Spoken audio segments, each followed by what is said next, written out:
wird geöffnet med våpen och stölds. Ich gebe es nicht mehr, das ist ein Schiller, ein Nazi, man ist nur noch nicht mehr. Man schuld wenn hoort is goed. Ja, dat is dus niet, het is arm. Dat is niet zo strijd.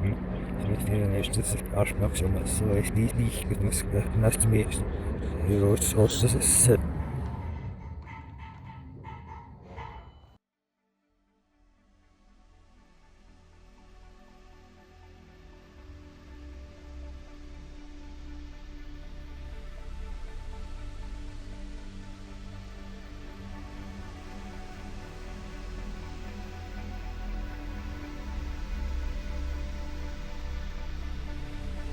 This is a short story which aims to unpick some of the key details in which my practice is generated and geared to sustain itself. A practice that aims to suggest that movement and time is both cyclical and evolutional, and to encourage an understanding of the relationship to image making as fluid and evolving rather than fixed or static. Fixed or static. Fixed or static. My practice attempts to establish a poetry with images as a means of describing and recording human activity. These narratives are simplistic and convey information about the underlying principles that order society, notions of community, hierarchy, and patterns of behaviour. Growing up on a remote island, I was sensitively aware of its remoteness and the powerful effect of its landscape on my psyche. I was standing with one foot in the old world and the other in a new millennium. Having spoken the Gaelic language in my youth and subsequently rejecting, I have been reconnecting with it through subtle phrasing of text within paintings, combining references to Gaelic song, poetry, music and history with the art and politics of the rest of Europe and the wider world. When people talk about Gaelic poetry in the 20th century, particularly when the discussion is being held in English, more often than not they're talking about Sorley MacLean. More than any of his contemporaries, MacLean brought Gaelic poetry back into contact with currents of European art, politics, philosophy, from which it had been excluded since the 17th century. Within MacLean's work, he uses places and people of the Highlands and Islands as motifs that serve as the symbolic basis for a mediation on political commitment in a Europe that was being torn apart by competing ideologies in the middle years of the 20th century.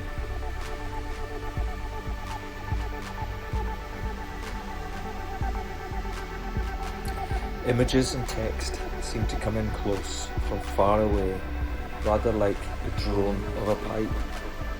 Paintings are a performance with a bardic dignity about it, a surrender of the self, a surrender to the otherness of painting.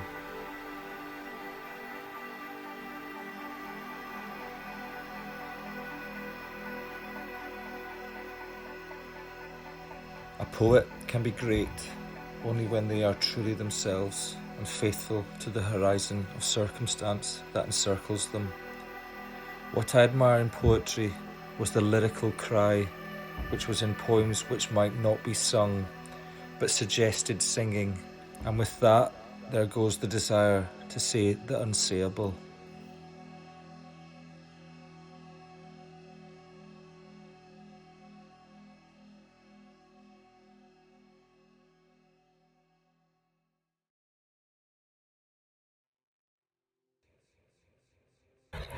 That's what's here.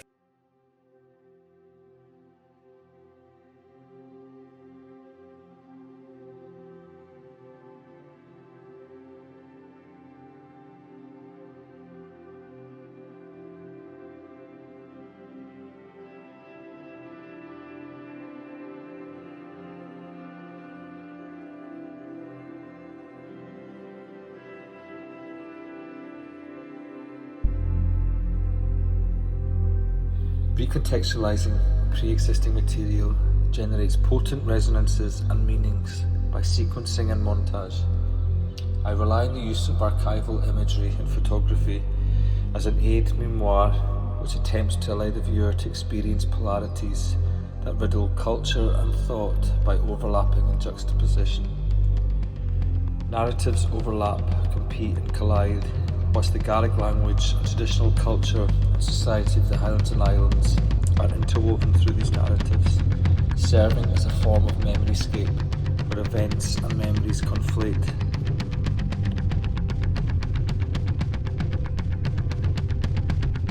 The use of archival material allows me to make historical information, often lost or displaced, physically present.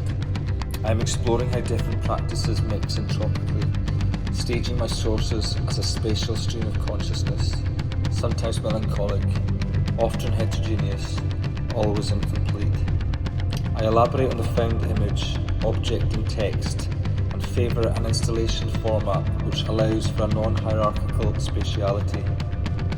Sources are drawn from the archives of mass culture to ensure a legibility that can be disturbed or detoured. Through painting, I aim to express an atmosphere of the ephemeral and evanescent, how images and sounds can occupy a meaningful and lasting place in culture. Paintings are a tone setter, and I am interested in the ephemeral and evanescent as a sensation I experience in the brief and fleeting sequence that introduces a channel or a program.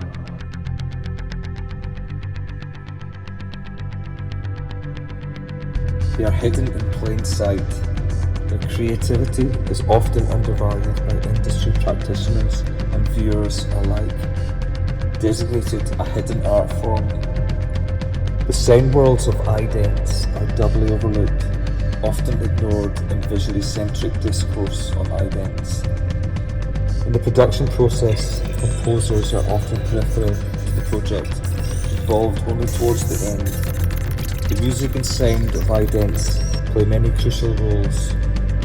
An engaging or interesting soundtrack can draw the viewer's eye to the screen when they are distracted, help the viewer remember the channel in a positive light, and assist in creating a clear and cohesive brand identity that ties the programs together.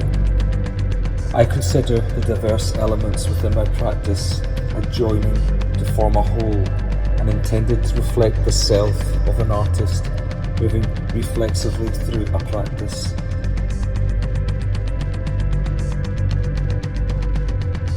My approach to painting attempts to convey an entirely new worldview through the power of images and text by a multitudinous cut and paste approach that's more and more informed by zine culture and the ethos of the World Earth Catalogue.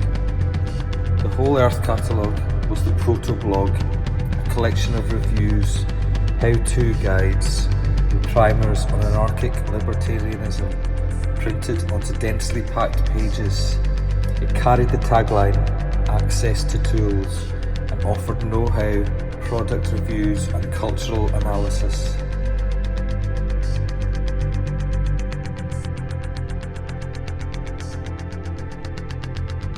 The major cultural impulses we associate with interrelated social revolutions of the mid to late 60s, the anti-war, civil rights and feminist movements, driven by new ideas of personal liberation and communal engagement, were all supported by inventive and homegrown graphic design that at the time was not recognised as having any importance at all. This DIY approach gave agency to authors, designers, artists and publishers who were focused primarily on the urgency of their communication. There was a lot to say and the need to stuff it all in, even if it overwhelmed the viewer.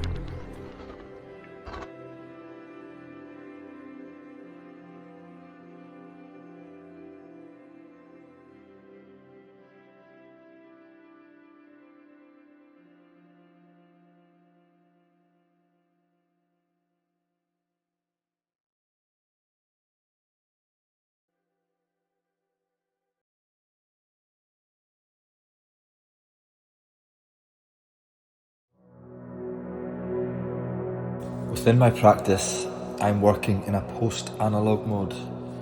I'm interested in how digital tools affects our imagination and in the way in which the logic of Photoshop or pixelation shapes a painter's approach to colour, form, depth, shade tone, volume, all the parameters that guide the application of paint to canvas.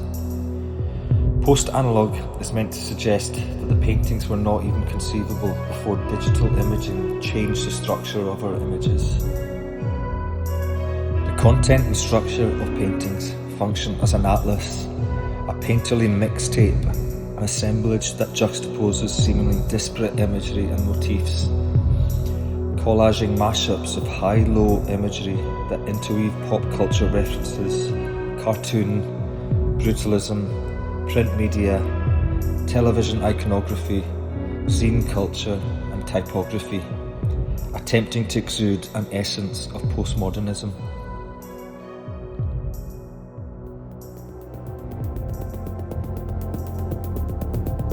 My work is using collage, rapid-fire stylistic juxtaposition, sampling and genre bending to break down barriers between high art and pop culture. Paintings often move abruptly between disparate styles, creating a fragmented, high-energy and sometimes humorous and eccentric surface. John Zorn is a central figure in musical postmodernism, celebrated for using structured game pieces to allow improvisation within strict rules, combining the spontaneity of jazz with composed, often pop culture influenced elements. Like Laura Owens and David Salle, my paintings attempt to epitomise the postmodernist sensibility by borrowing and appropriating images from various sources. I merged these approaches with technical cues from old master techniques, in particular the grisaille, to establish light and shadow and the illusion of sculpture and three-dimensional modelling. This approach reduces the complexity of painting and captures the freshness of a first take of a song epitomised in demo form. Gerhard Richter views grey as the most important colour, embodying neutrality, indifference, and a non-statement that avoids emotional association or fixed opinion. The presentation of my work is artifactual or documentary, and I consider my approach to be evocative rather than instructive, and what I am saying is really intended as an evocation of a set of ideas. Arthur Jafa states he has always resisted that his practice is archival and that it's about just using the material available to him. In this context, he describes how it is not archival to him any more than the fact that when a composer sits down to compose a new piece, the notes are already there. They are not creating new notes, they are sequencing the notes. Whilst the work retains a persistent return to the elements of the past that haunt the present, it is shaped and altered by this backward and forward-looking glance, a transfigured vision that holds a utopic potential, yet challenging the idea of that which is in front of us is intrinsically positive and progressive, while that which is behind us is inherently negative or regressive. Utopia, like any tool, is conjured from a future, but is destined to remain just out of reach of the technological self. This unresolvable conundrum defines the struggles and tensions within my work.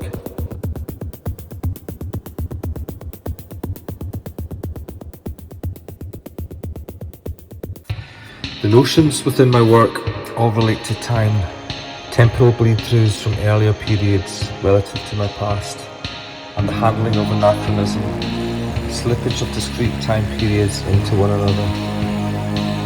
James Joyce was concerned with the cycles of histories being like systems of echoes and repetitions, and how each book starts with the end again.